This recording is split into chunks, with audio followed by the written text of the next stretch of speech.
Good morning, good afternoon, good evening, or to Goodberry. This is Eagle Eyes on Tech Guy. I'm Eagle Falcon.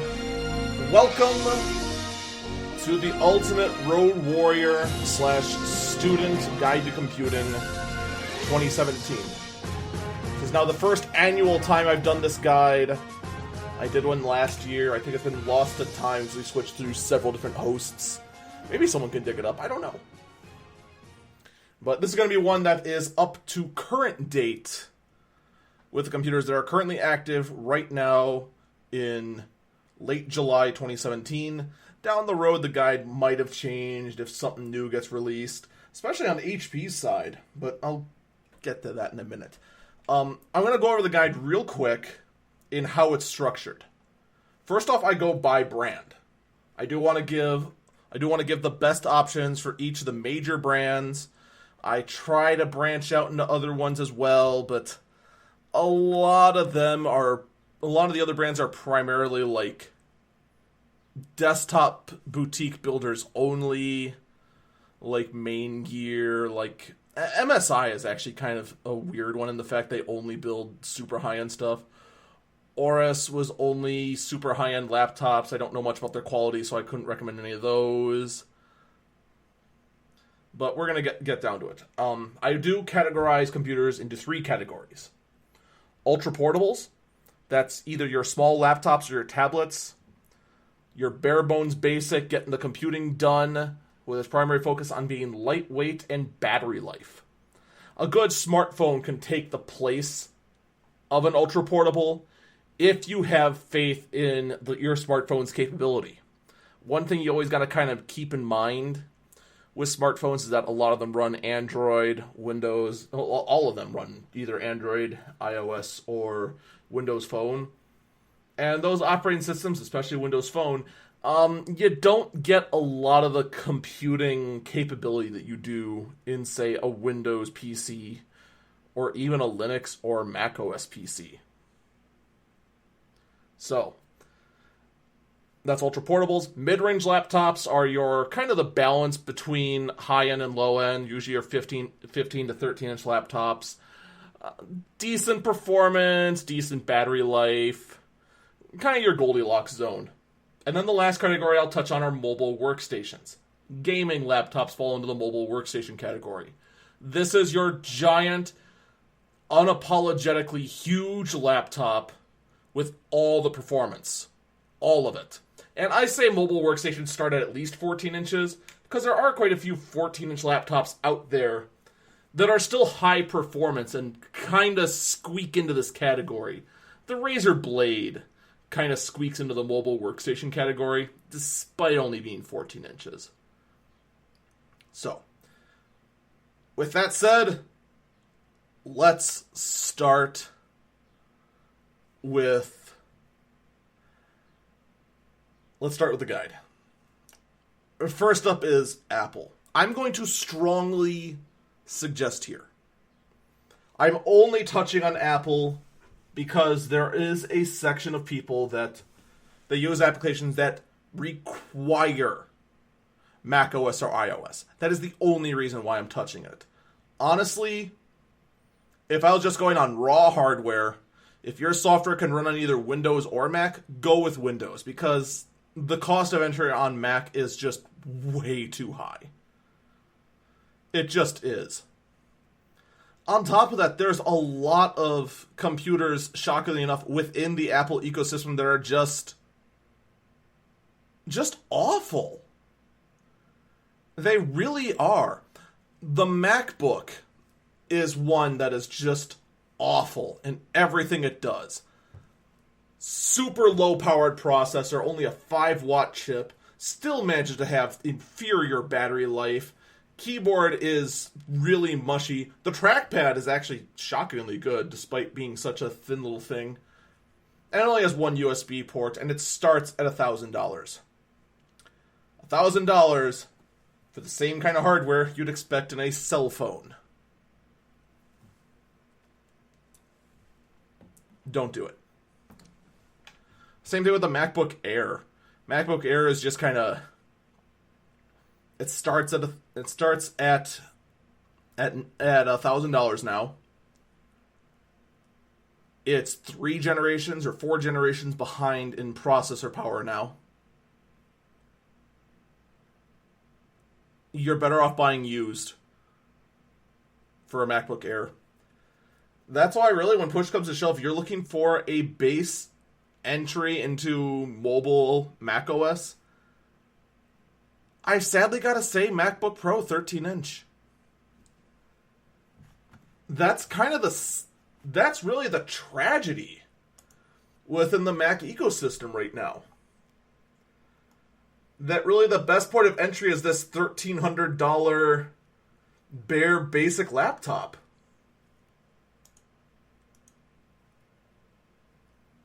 I mean, only a 2.3 gigahertz dual core Core i5 processor. 8 gigs of RAM, that's decent. 128 gig SSD. But that's it. And upgrading the things just isn't worth it most days. Double the hard drive space for $200 more. Upgrade the processor for another $300 to a 3.1 gigahertz i5. Or go up all the way up to $2,000 and get a 512 gigabyte SSD in there. But that is literally the best way in. And as far as whether you want a touch bar or the actual function keys, who cares? That stupid touch bar is just a stupid gimmick anyway. And yeah, you can see in the chat right now, it's saying all that for a laptop. Yeah, all that for a laptop. For one laptop. It's a good quality, good build laptop. It's still way too high. And then if you're talking about going into the mobile workstation area, that's actually a slightly better picture, but still not good. There, you have to go with the 15-inch model. And granted, at least $2,400 is more reasonable. 2.8 gigahertz quad-core Core i7, complete with 256 gigs of SSD storage, 16 gigs of RAM. At least they don't spit in your face and give you a Radeon Pro 555. You at least got dedicated GPU. But man, that's a lot of money to shell out. But if that's not enough for you, you can go with a slightly better GPU, a slightly better CPU, double the storage for $2,800. Look, once again, I'm going to state, do not get into the Mac unless you seriously have to.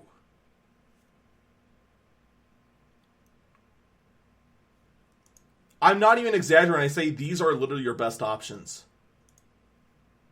Because either that or you get not enough power to even run macOS, or you get so painfully old you wonder why you even bothered. If you do need to get into the macOS ecosystem and you don't have the cash to shell out for either one of these two, look into the used market. Don't even hesitate to look into the used market.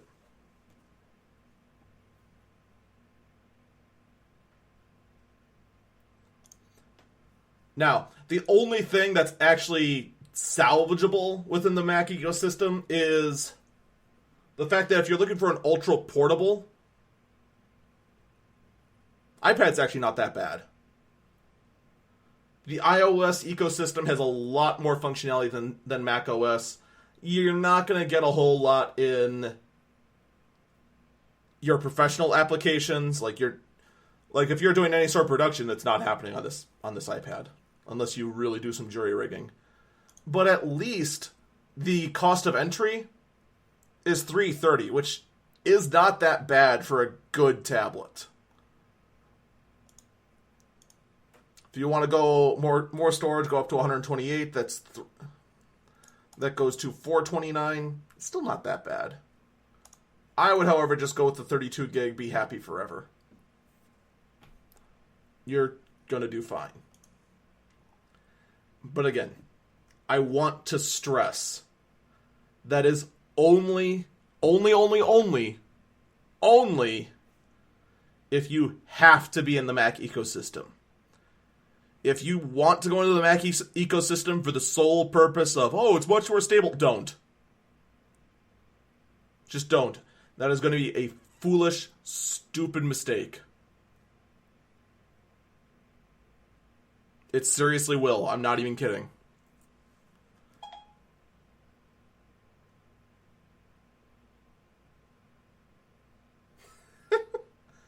My phone just kicked in and said, I'm sorry. So, we're going to move on and actually go into the actual PCs. The actual computers running Windows. Siri came to say hello. Siri came to say I'm sorry for everything that Apple has done terribly. But in any case, we're going to start with Dell, which I've always joked around and said they are the gold standard for mediocrity. But they did something kind of interesting, actually.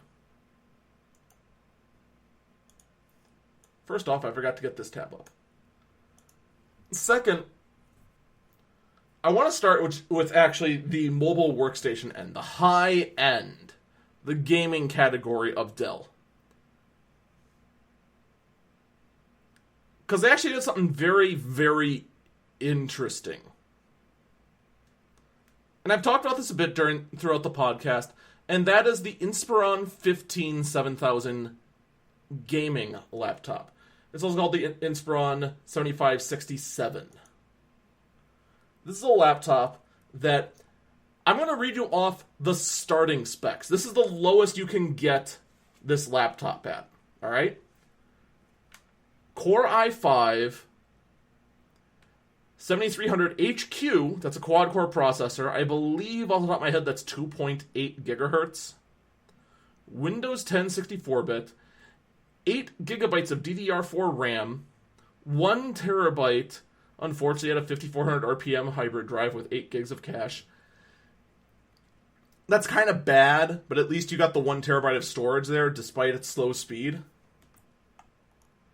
On top of that, it comes with, for the GPU, get this, an NVIDIA GeForce GTX 1050.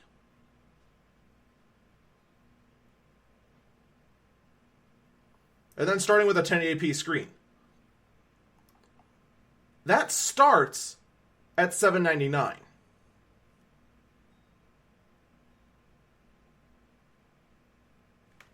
That's not bad. There really isn't. Now, you can keep going up from there. You can fit this thing out with all sorts of storage options. The GPU, unfortunately, the highest it's going to go is a 1050 Ti. But you can get up to a Core i7 quad core. I think this is like the third best Core i7 you can put into a laptop. It's all current generation stuff. We're not behind at all. You can get up to 32 gigs of RAM. Actually, let me try and spec out right now live the highest end it can get. And I'm not going to bother with any of the software additions, but you can get like Office on it for a ton of more money. Never do that. Never ever do that.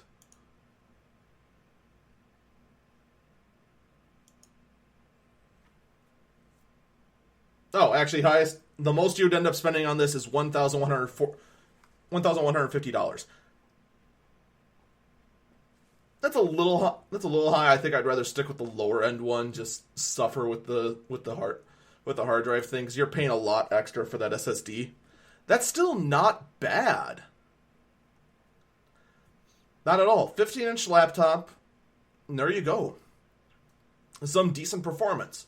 Now, if you want to go higher than that and stay in the Dell ecosystem, just go with the 15-inch Alienware and be happy forever.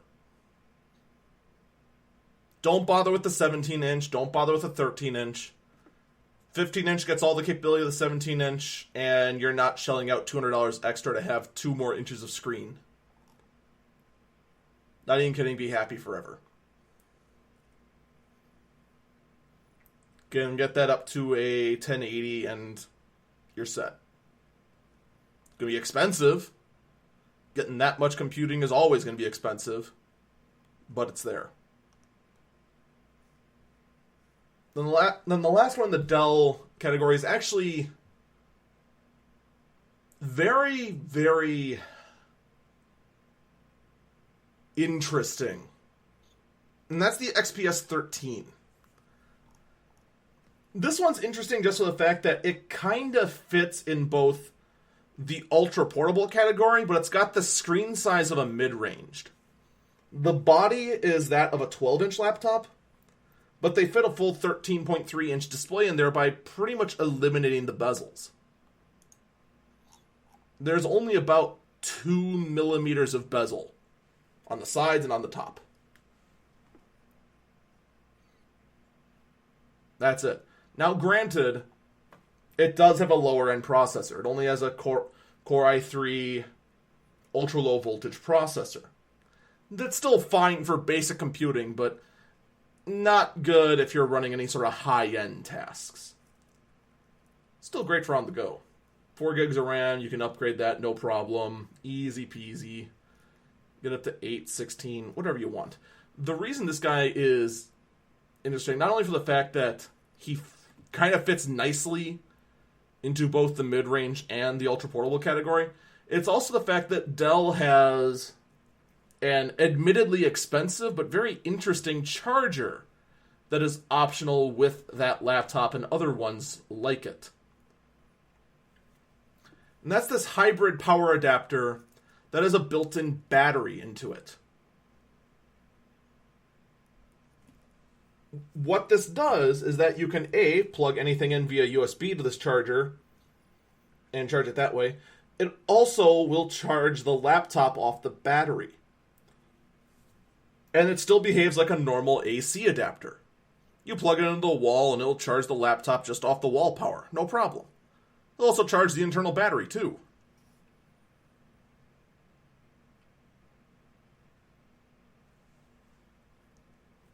Now, that's expensive, unfortunately. I wish it wasn't. Because when I first saw that, I was like, wow, that's great. Unfortunately, it's $230 for it, so Dell, come on. Work with me here. I mean, otherwise, that'd be amazing.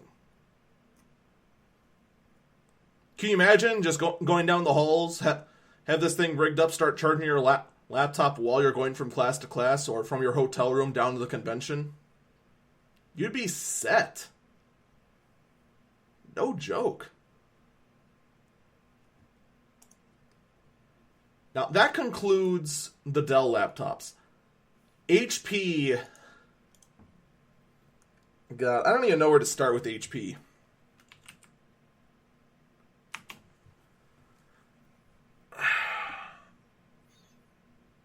HP I was really disappointed in. Because here's the thing. All of their stuff is crazy expensive. Like, oh my god.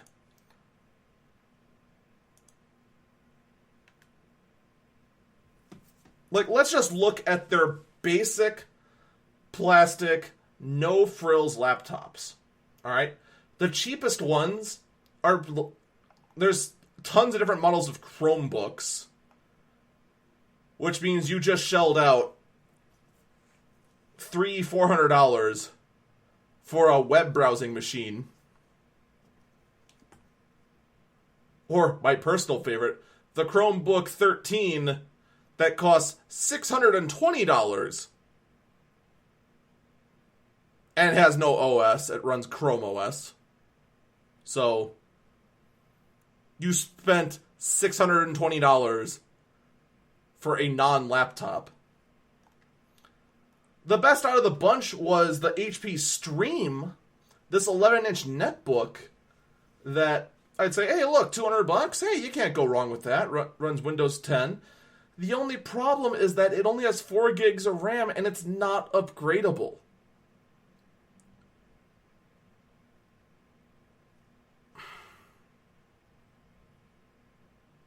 So right then and there, you're SOL. Then you start going down to some of the pavilions and whatnot. You start looking at some of El Cheapo's plastic body ones that the only reason you would go for laptops like this is because they are super cheap. And they either A, are running outdated processors like this HP 15Z. Ooh, $350? Oh, it's running the AMD dual-core E2.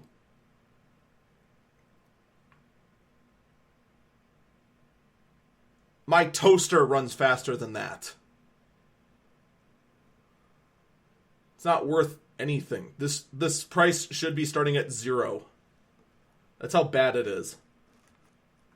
And it just keeps going from there. Hey, look. $580, plastic laptop. Oh, a dual-core A9. Not even a current AMD. Thank you. It's just not. But then the moment you start going into the cheap underclass, not the underclass, but the cheap low-end stuff that HP has that runs Intel, it starts close to $600. And these bodies, the moment you put your palms on them, you feel the plastic flex. That is guaranteed to be a laptop that's going to go obsolete. I should rephrase that. It's guaranteed to die before it goes obsolete.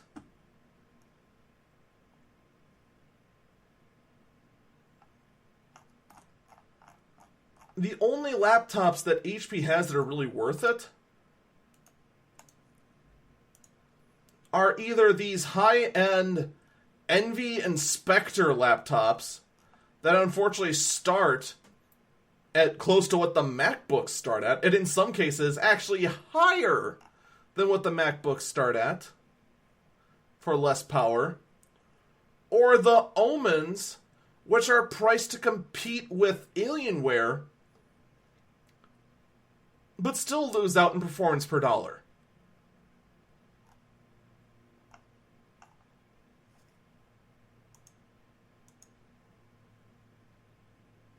But what about the Elite Books?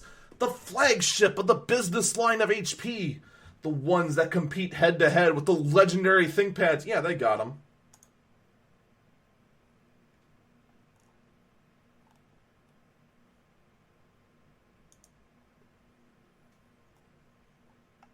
But you gotta ask yourself,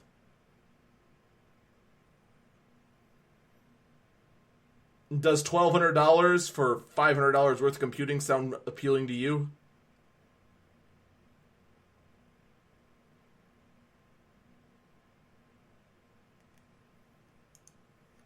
So yeah, I left the HP section on my guide blank.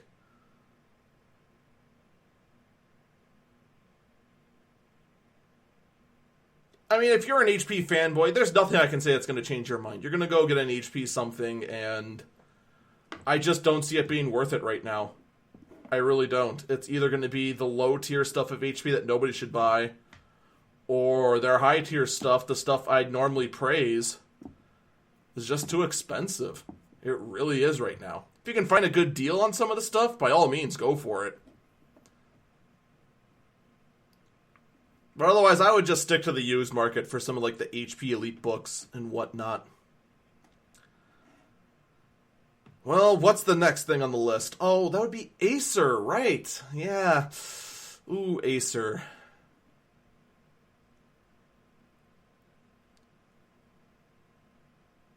I'll admit, this is a bias of mine, but this is my guide as well. So I have to take my own experiences with all the Acers I've ever seen throughout my entire IT career, and how many of them were just built poorly.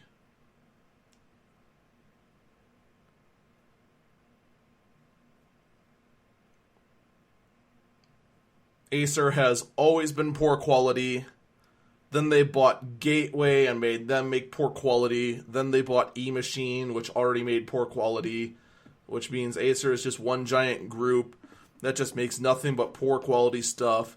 There's been a few laptops that's made me question, maybe Acer's trying to win me back.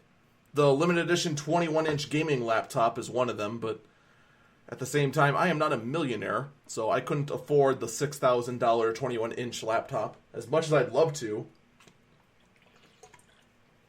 Maybe it would have been something worthwhile. But I haven't seen enough evidence to change my mind about Acer yet, so I see no reason to make a guide to guide through Acer. And then finally I get to Lenovo.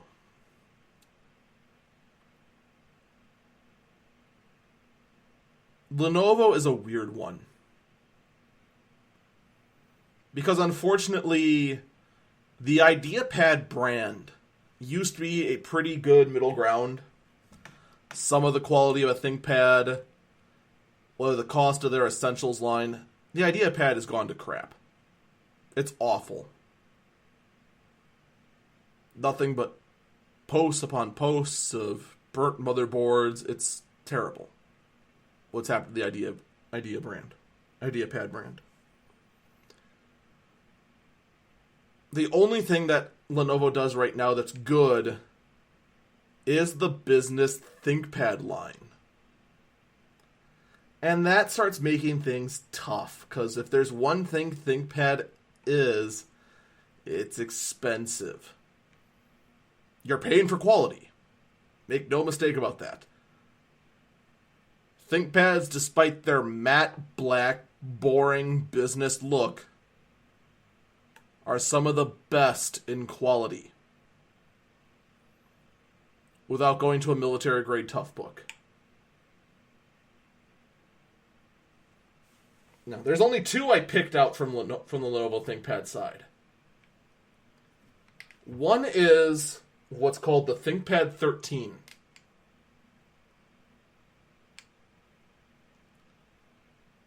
This is the cheap educational model. This one is built to have bare bones basic computing and for little kids to just beat the heck out of. They are built for punishment. It's a decent mid-tier laptop in kind of a form factor that's close to an ultra portable, but not really.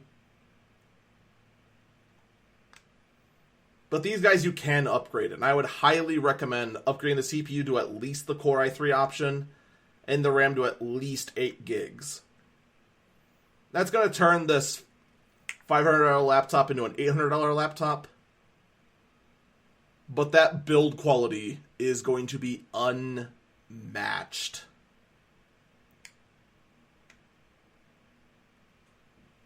Now, if you want to go better than the ThinkPad 13, pretty much just go with any ThinkPad. It's very hard to go wrong in the ThinkPad world. They're all built great. Some of them are a little less than others. The ThinkPad Essentials line is kind of bad. I mean, by ThinkPad standards anyway, but it's still going to get you through. But I do want to give a special notice to the ThinkPad P line. This is what replaced the W line. This is the mobile workstation territory.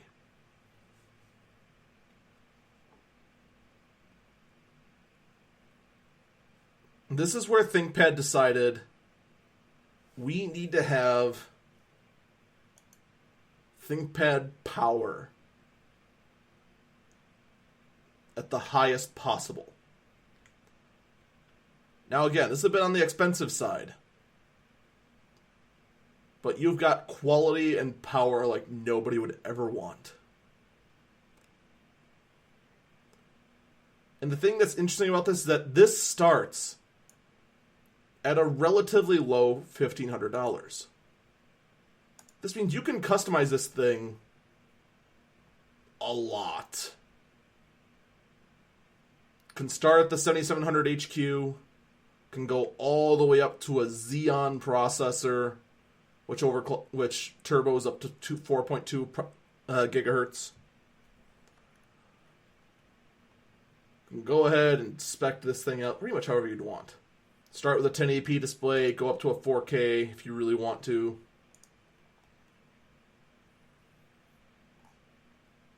I mean, it starts at... this one actually I picked starts at just under 1,600. If I cap it out, let's go through. I'm not going to add any special software. 64 gigs of RAM, 4K screen. Starts with a Quadro M620, goes all the way up to a Quadro P5000 GPU. Color sensor built in at a baseline, backlit keyboard. We'll just put two 1 terabyte SSDs, or one terabyte SSD in here.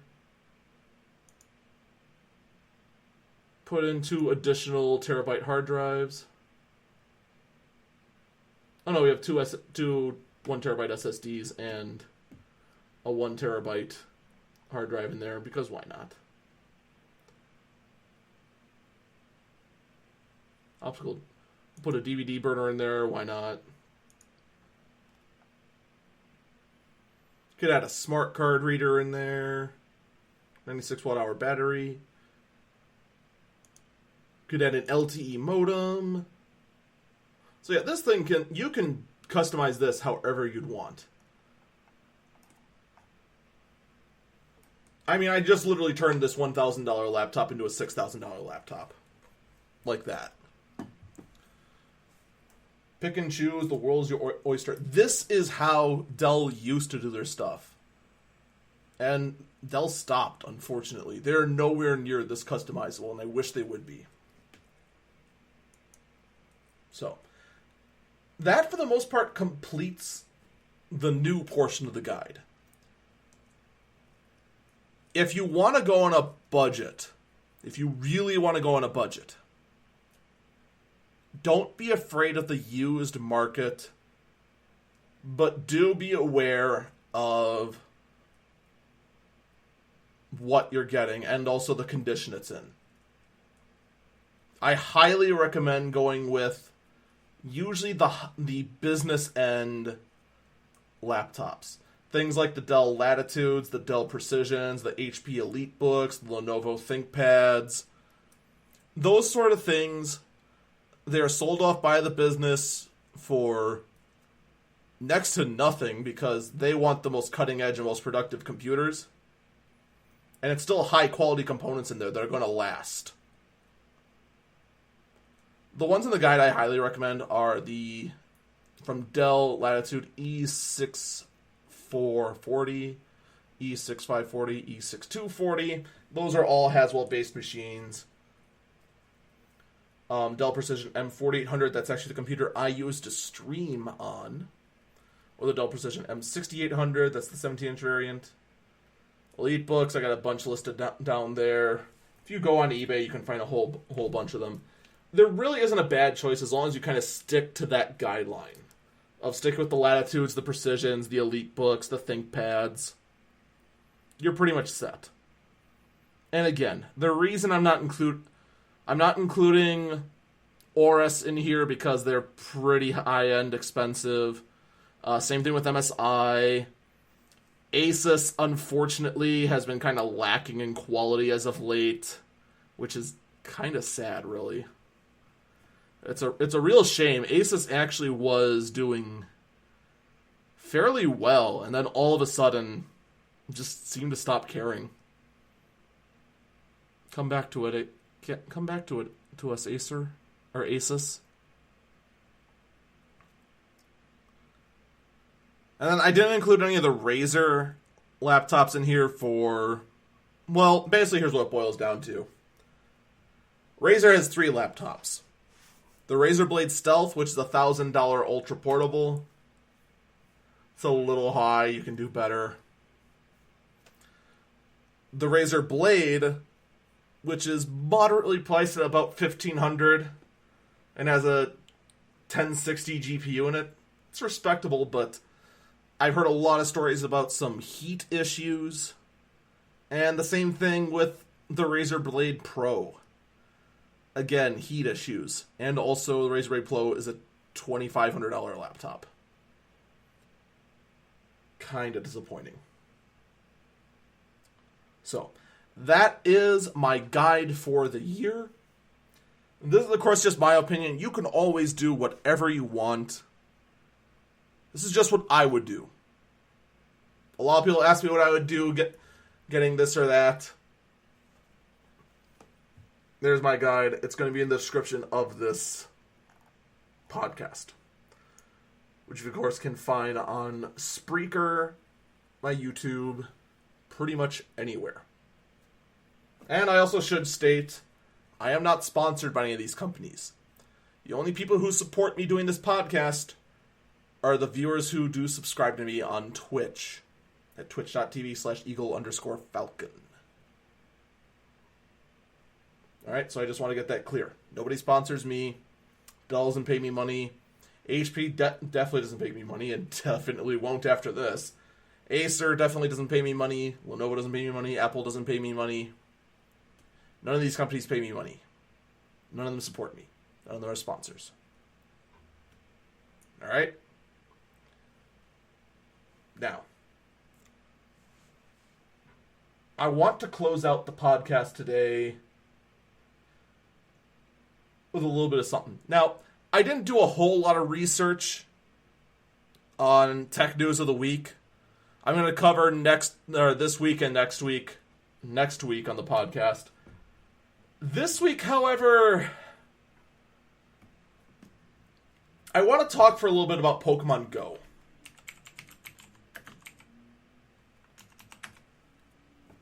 Pokemon Go is currently having what's called Pokemon Go Fest. We talked about this a little bit. It kind of just peaked up and nobody really gave a whole lot of information about it. Right?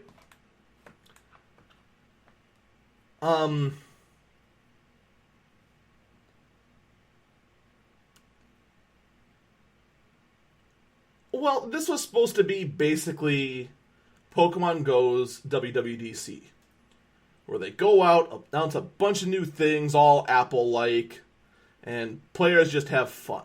All right, they announced that Legendaries are going to be able to be captured, including Lugia and Articuno. Moltres and Zapdos will come at a later day because Team Mystic for life, apparently, I guess. But, just in what little I caught, there is a ton of negative feedback.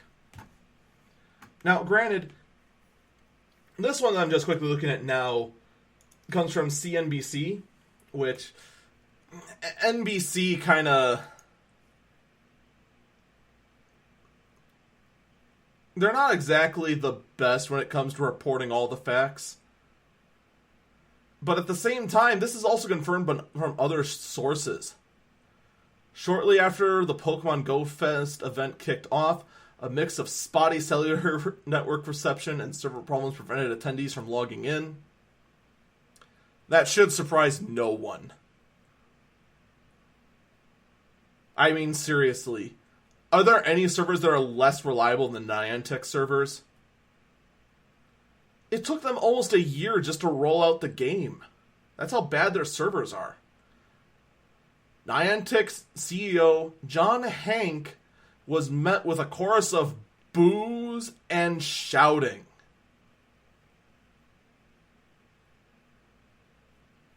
That sounds like something that'd be made up. No, that's true. That happened.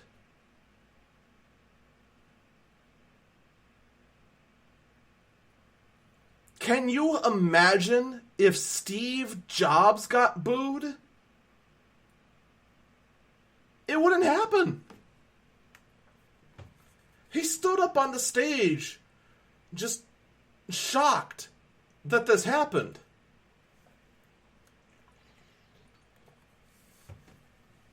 They announced him on the game that people came from all over the world to go see. Everyone converged onto Chicago because of this game.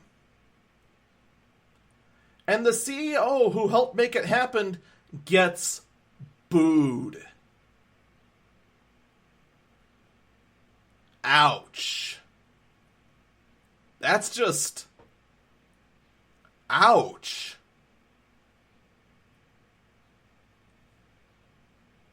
Niantic has been working in the hours since... has been working to rectify things in the hours since, but has already offered $100 worth of Poke Coins and a full $20 ticket refund to those who made the trip.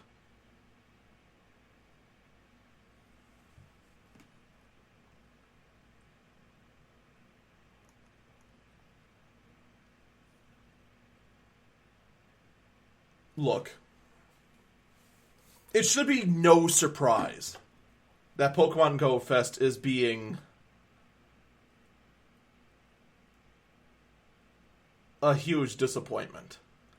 Because really, when push comes to shove, and I know a bunch of people don't want to hear this, Pokemon Go has been a huge disappointment.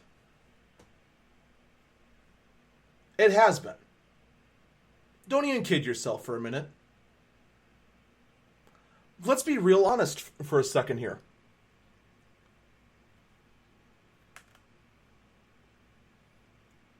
If you are a Pokemon fan and you heard there was an augmented reality game involving catching Pokemon,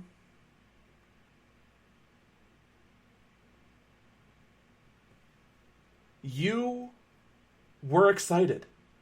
Finally, the Pokemon MMO I've always wanted. It's here. It's finally here.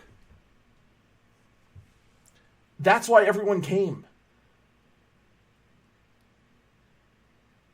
Everyone wanted to play a Pokemon game where they could fight anyone they want. Where they could raise up their own Pokemon and fight each other. And one of the most popular RPGs ever. Don't misunderstand me. I did not say the most popular. I said one of the most.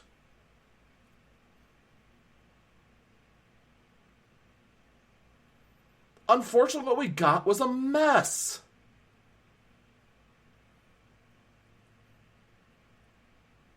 And you knew it was going to be bad the moment you tried to catch something.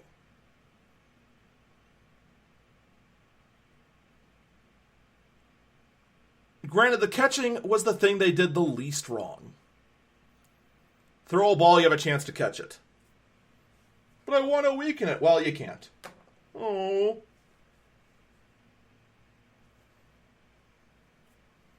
Do I earn a fake currency? Not really. Kind of do, but not really. You can get that to get more balls.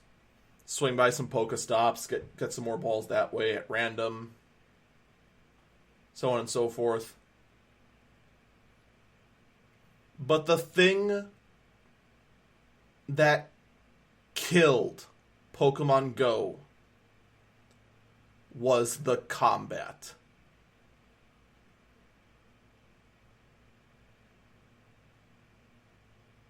It is. You can admit it, the combat is awful. The hit detection is off. They do this weird, strange, tap the screen a bunch to just keep attacking.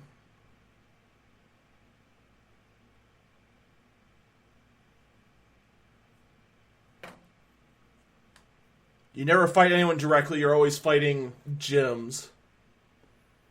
It's all a massive... It's a giant turf war. I mean, it is. It's a giant turf war that isn't even all that fun. What'd you do? Make your wrist sore, and all you managed to do was turn that water tower over from Team Mystic to Team Valor. Whoop-de-doo. There's no strategy involved. And that's what Pokemon was. It's a strategy game. Not much strategy. But there was strategy. From just simply using your Blastoise to take out that Charizard. Or sending out a Flareon that can absorb all fire moves against that Entei and stall out while you heal up your lineup.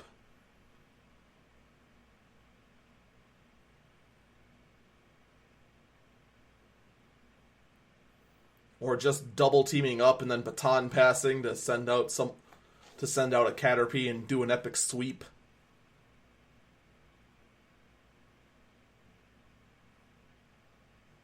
There was some sort of strategy in it. Pokemon Go has none of that.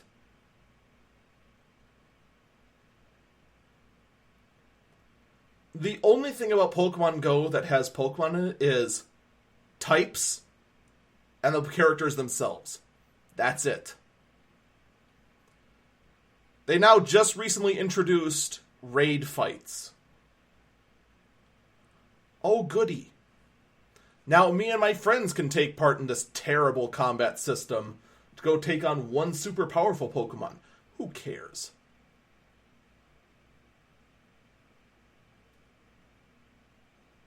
Now you too can suffer with terrible hit detection and mechanic that requires you to just bang on your phone as fast as you can.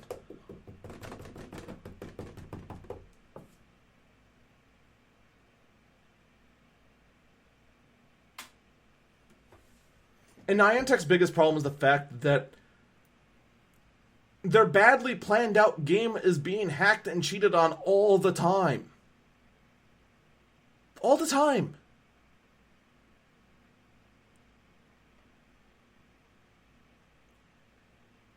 I mean, look, hindsight's 2020. But if there's anything they should have done, it should have been turn-based combat. Maybe do something kind of similar to the Planeswalker system in Magic the Gathering, where one move is super weak but restores stamina points or something. You have one move that consumes a little bit of stamina points and slightly better, and you have one ultimate move that takes up a ton of stamina points and does a lot of damage, or something amazing.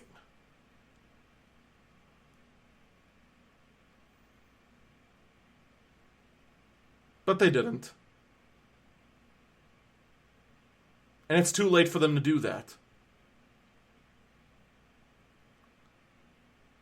When you're this late into the life of a game, you can't make a drastic change like that.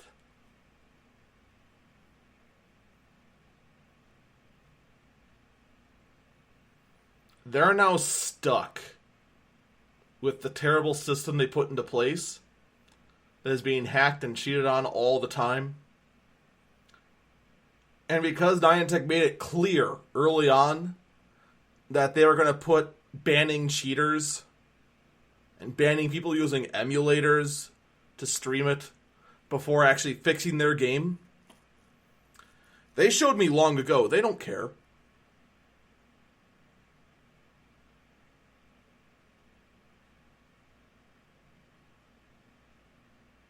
And the fans know it too. That's why your CEO is going up on the stage and getting booed at.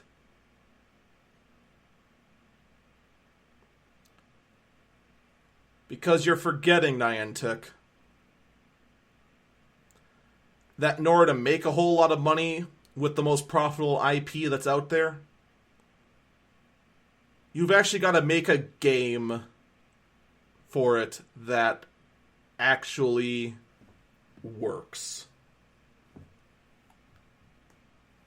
That's what's important. Not banning people using an Android emulator to stream it on Twitch.